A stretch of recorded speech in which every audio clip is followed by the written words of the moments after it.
All right, we are back for another episode of Automotivated, and I'm here with Mike Risich, CEO of Bolt-On Technology. How are you? I'm good, Shana. How about you? Oh, can't complain. How has the remote work filtering back into the office been? It's been different, right? We are a team that enjoyed being with each other, and now we have a casual schedule, right? We have people coming in a couple days a week, some not coming in at all.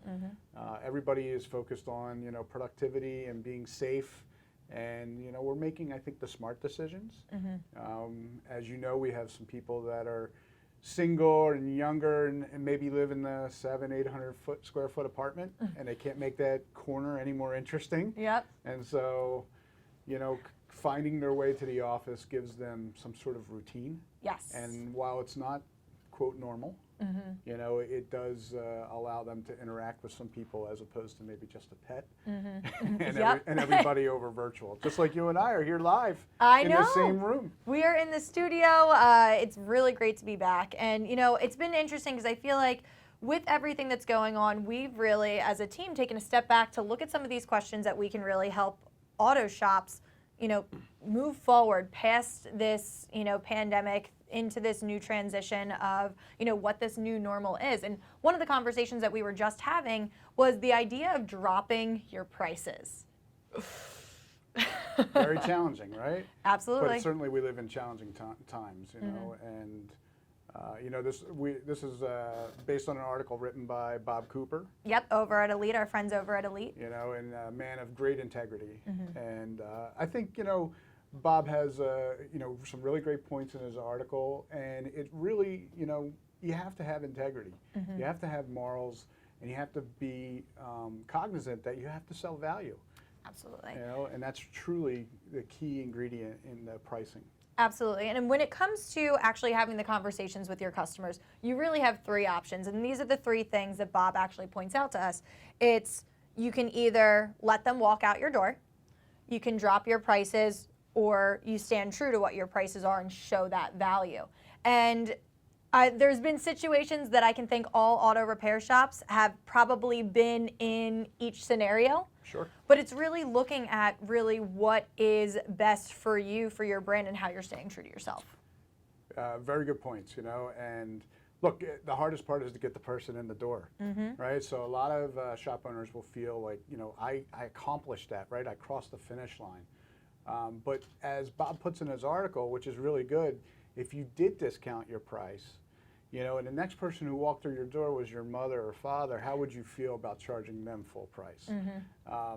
And, again, it's all about values. It's all about selling the value of your service. Sure. And, sometimes, I do think it's appropriate to let people know that you just can't you can't discount it any further, that you have bills to pay too. I think there's polite ways that can be said, but at the same time, there really could use tools to generate more value in what it is that the service they're providing. Absolutely. And I think if we're looking at, it's also important to understand who your customer is. Not everyone is going to be your customer, and understanding really where your sweet spot is when it comes to, okay, these are the price points that we're looking at for our services. This is the expertise that we have on our team. And I think oftentimes when you go to drop and cut your prices, that can translate into, all right, well, what does that mean for the experts that you have on your team? Are you devaluing everything that it is that they're doing? Exactly. And look, technicians are hard to find. Yes, they are. And so shops are paying a premium for them. And so who's the dollars, what pocket is it coming out of? Well, it's not the tech, he's still getting paid. Yep. Right, so it's the shop owner. And if you get to a point where you take so many dollars out and you can't keep the lights on, that you're not helping your community then either.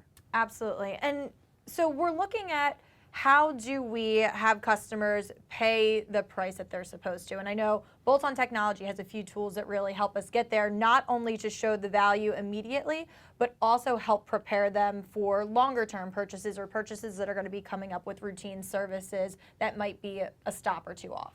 Yeah, the digital inspection is a great platform to set future expectations. When you are the tech and you're going around the automobile and you notice that the tires are, 5 or 6 30 seconds, marking those yellow You know, and then the service advisor having that conversation, like, look, you don't need to replace those tires today, but I'm really setting the stone that in the future it's going to come due. And we want to be your source for that. And so, you know, maybe I should start asking some questions around preferences. Then how, you know, how do you drive the vehicle? What's important to you? Is noise and things like that, where now the next time you come in, I could say, hey, Shane, the last time we were here, you know, your tires were at 5:30 seconds. We talked about how you're going to need them in the future. In the meantime, I went ahead and put some estimates together. I don't know that you need them today, but certainly maybe the next time before the winter gets here. Absolutely. And I think those routine appointments are really important. So if you're setting the tone for what to expect on the next appointment when you come back, and you're also setting the appointment while you're there, there's going to be some level of accountability that each driver is going to have to take in order to maintain their car.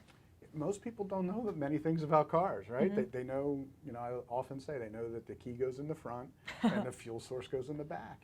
And they need the service professional to really guide them along the journey.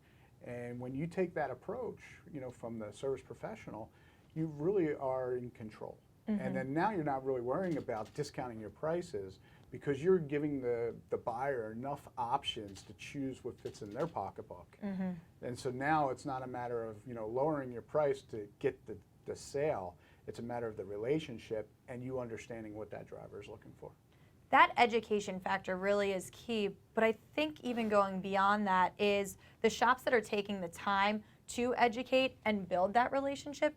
That also speaks to the experience that you have, and that experience also shows more value, and people are willing to pay when they feel that there's a level of trust and they feel that it is an enjoyable experience, and it's not something that it's frustrating to go out of their way. It's not something that they plan for. So that in and of itself also speaks to why it should be valued higher and at the rate that you have it.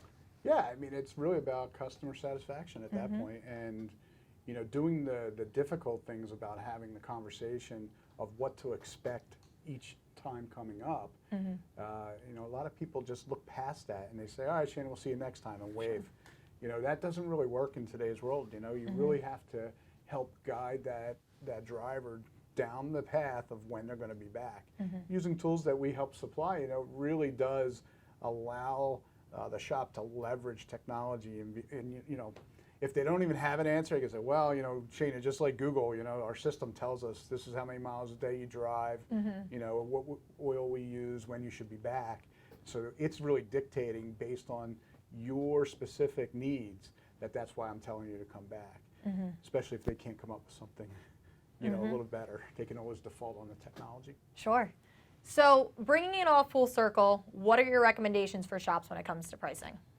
Yeah, the better you can set expectations up front, and the more details you can get from that buyer, you know, understanding what, you know, maybe their parameters are. And a lot of times people just aren't interested in asking those questions, you know, and so, you know, whether it's brakes, tires, you name the service, you know, you can find out from somebody, hey, you know, when these brakes wear out and they get closer to the end, are you the person who cringes if you hit the brake pedal and it screeches and everybody looks at you, or do you not care, right? So then I automatically know what kind of price range you may be in. And so just through good conversation and having good, meaningful conversations, you can get to a lot of that where hopefully you don't get to a point where you have to just drop your price. Perfect. Well, thank you so much for joining us today. And No problem. we will be back for another episode of Automotivated in 2 weeks. If there's any questions, if you have anything to add to this conversation, make sure you comment below. If there's any topics you want us to cover, let us know that too. But until next time, thanks so much for joining us. Thanks. Stay safe, everyone.